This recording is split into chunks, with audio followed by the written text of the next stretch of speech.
What's up YouTube friends? This is Behind the Kin and once again, welcome back sa aking YouTube channel. So for today's video, ituturo ko sa inyo kung paano mag-apply ng pag-ibig loan online. Bago yan, ito muna yung video outline.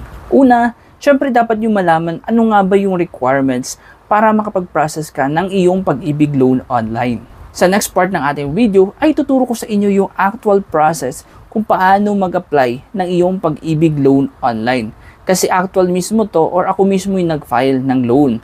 Papakita ko sa inyo yung actual. Mula sa employee filing na napunta sa employer approval para makita nyo ano ba yung dapat gawin ng employer nyo para ma-approve ang inyong pag-ibig loan hanggang sa mapunta kay pag-ibig for validation or processing hanggang sa mapunta sa inyong pag-ibig virtual account. At ang panghuli, ang processing time. Ilang araw ka nga ba mag-aantay sa iyong pag-ibig loan bago pumasok sa iyong Pag-ibig Loyalty Card Plus. So without further ado, umpisahan na natin. So ano nga ba yung requirements para makapag-apply ka ng iyong Pag-ibig Loan online? So first requirements, ito yung pinaka-importanteng requirements, ay dapat meron kang Pag-ibig Loyalty Card Plus. Kasi kung wala kang Pag-ibig Loyalty Card Plus, hindi kasi siya tulad ni SSS na pwede kang mag-enroll ng iyong disbursement account. With Pag-ibig, kailangan meron kang Pag-ibig Loyalty Card Plus kasi dito papasok ang iyong loan proceeds. Pangalawang requirements, dapat meron kang Pag-ibig virtual account. So dapat gumawa ka na muna ng iyong Pag-ibig virtual account. Ilalagay ko sa description box yung detailed process kung paano gumawa ng iyong Pag-ibig virtual account. Kasi yun yung gagamitin natin para mag-apply ng loan online. Pangatlong requirements, syempre, dapat merong Pag-ibig virtual account ang iyong employer. Kasi kailangan nilang i-approve yun online. So kung wala silang Pag-ibig virtual account ang iyong employer, ay hindi nila ma-approve ang iyong loan. And pang-apat, syempre dapat pasok ang iyong contribution para makapag-apply ng loan. So dapat meron kang at least 24 months of contribution kay Pag-ibig. So kung kumpleto ka naman sa apat na nabanggit, tara umpisahan na natin. So paano nga ba mag-apply ng Pag-ibig loan online? So first step, pumunta lamang sa www.pagibigfundservices.com/virtualpag-ibig. So ilalagay ko na lang yung link sa description box para madali nyong makita. Pagka-open nyo ng website, ito yung lalabas, pinutin lamang yung login. Assuming na meron ka ng existing Pag-ibig virtual account. I-enter lamang ang iyong email address at ang iyong password. So ito na yung lalabas sa page na yan. So pinutin lamang yung multi-purpose loan. Dalawa yung option na makikita mo dyan, yung view at apply. Click apply. Pagka-click mo ng apply, ito na yung lalabas. Pinutin lamang yung apply now.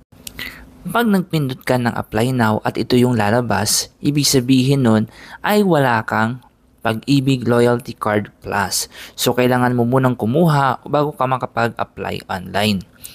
So, pag pinundot man naman yan na meron kang existing Pag-ibig Loyalty Card Plus, ito na yung makikita mo.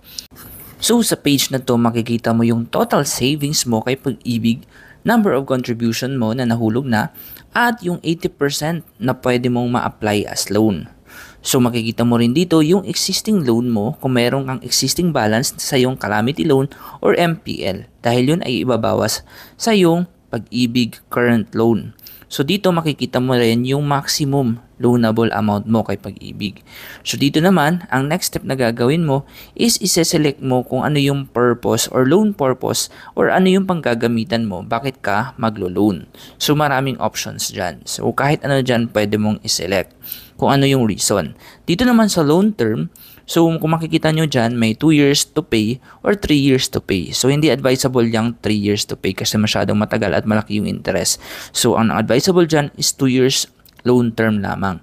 Tapos, yung desired amount, kung magkano yung gusto mong i-loan. Then, select proceed. Tapos dito naman sa select Loyalty Card Plus, i-select mo lang yung kung ano yung nakaregistered na Loyalty Card Plus mo. Pagkatapos, pag-click mo yung application agreement, i-check mo lang yan. Pagkatapos, ito na yung lalabas. So, basahing maigi kung ano yung nakalagay sa Pag-ibig Multi-Purpose Loan Application Agreement. Pag naintindihan mo na at nabasa mo na, click submit and press yes. Pagkatapos, magsisend sila ng OTP sa iyong registered mobile number. So, i-input mo lang sa page na to kung ano yung sinend sa'yo na OTP and select proceed or click proceed. So, ito na yung makikita mo.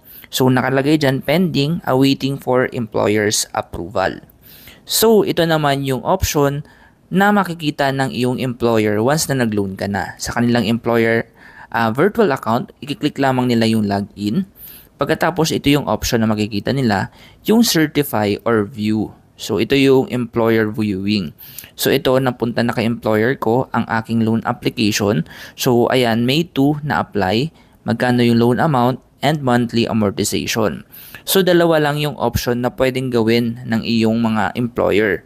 So, ito is either isa-certify nila or i-decline ang iyong loan. So, pag pinundot nila yung certify, ito naman yung lalabas. So, ito yung lalabas. Ilalagay nila yung gross monthly income mo at ang iyong net monthly income. So, kailangan i-input yun ng iyong employer. So, pag okay na, ito na yung lalabas. Loan application successfully certified and submitted to Pag-ibig for processing. Tapos, kung titingnan mo yung iyong account, ito yung magiging status niya pag awaiting for employer's approval pa lang or pag hindi pa na-approve ng iyong employer.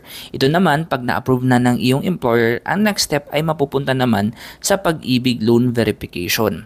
Ito naman yung next step naman pag na-approve na ni Pag-ibig. Walang status or next step na nakalagay. So kung mapapansin nyo, date file ko siya noong May 2, 2024 at wala man lang email or text si Pag-ibig kung na-approve na siya.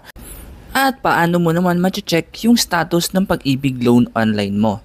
So, ang gagawin mo lang, since walang update sa virtual account at wala ring text kung napumasok na ba sa account mo yung pera mo, gagawin mo lang, i-download yung Hello Pag-ibig app sa Play Store. So, ganito yung itsura niyan. Mag-registered ka lang at i-input mo yung details mo. Tapos, ito na yung lalabas once na nakapag-registered ka na. Ang ginawa ko, nag-check na lang ako sa Hello Pag-ibig app at pumasok na nga yung pera ko noong May 16, 2024. Congratulations! Dahil ikaw ay successfully nakapag-apply na ng loan kay Pag-ibig. So for me, may isa akong problema. Tagal ng aking Pag-ibig Loyalty Card Plus ay nakalimutan ko na yung PIN nito. So, ganun din ba yung problema mo? Nakalimutan mo ba yung PIN ng iyong Pag-ibig Loyalty Card Plus? Paano nga ba magpalit ng PIN or password ng iyong Pag-ibig Loyalty Card Plus? Yan ang ating pag-uusapan sa ating next video. Kaya click lamang ang next para sa detalyadong proseso.